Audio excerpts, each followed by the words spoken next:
सामान्य जनतेचा आवाज। कोगनोळी टोलवरती काही काळासाठी तणावाचे वातावरण। कोगनोळी तालुका निपाणी येथील पुणे बेंगलोर राष्ट्रीय महामार्गावरील कोगनोळी टोल नाक्यावर शुक्रवार दिनांक 6 रोजी सकाळी 10 वाजता काही काळाकरिता तणावाचे वातावरण पाहायला मिळाले।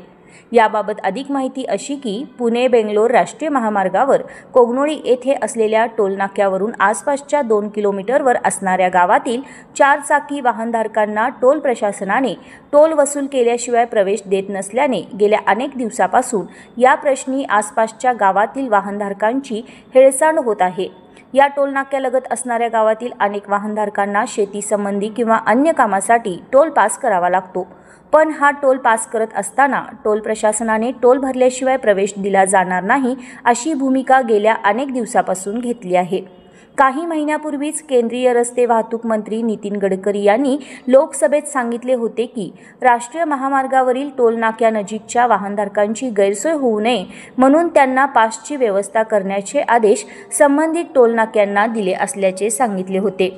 पण या आदेशाचे पालन पुणे बेंगलोर राष्ट्रीय महामार्गावरील कोगनोळी टोल प्रशासन करत नाही अशी भावना या टोल नाक्यानजीकच्या गावातील वाहनधारकांची आहे।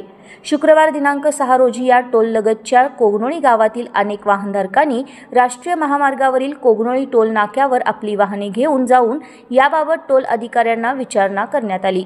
यावेळी या टोल नाक्यावर काही काळाकरिता वाहतुकीची कोंडी किमान 1 किलोमीटरपर्यंत पाहायला मिळाली।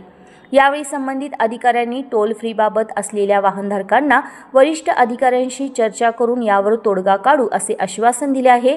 तर या प्रश्न उद्या शनिवार दिनांक 7 रोजी तोडगा न निघाल्यास पुन्हा एकदा आसपासच्या गावातील वाहनधारक पुन्हा टोल नाक्यावर येऊन निदर्शने करू असे सांगितल्याची माहिती यावेळी मिळाली आहे। यावेळी कोगनोळीसह आसपासच्या गावातील 4 चाकी वाहनधारक उपस्थित होते। ठीक है चलो रे ए बाबा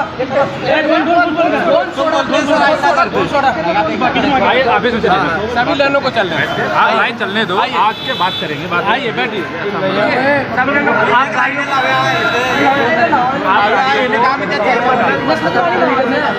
गाड़ियों को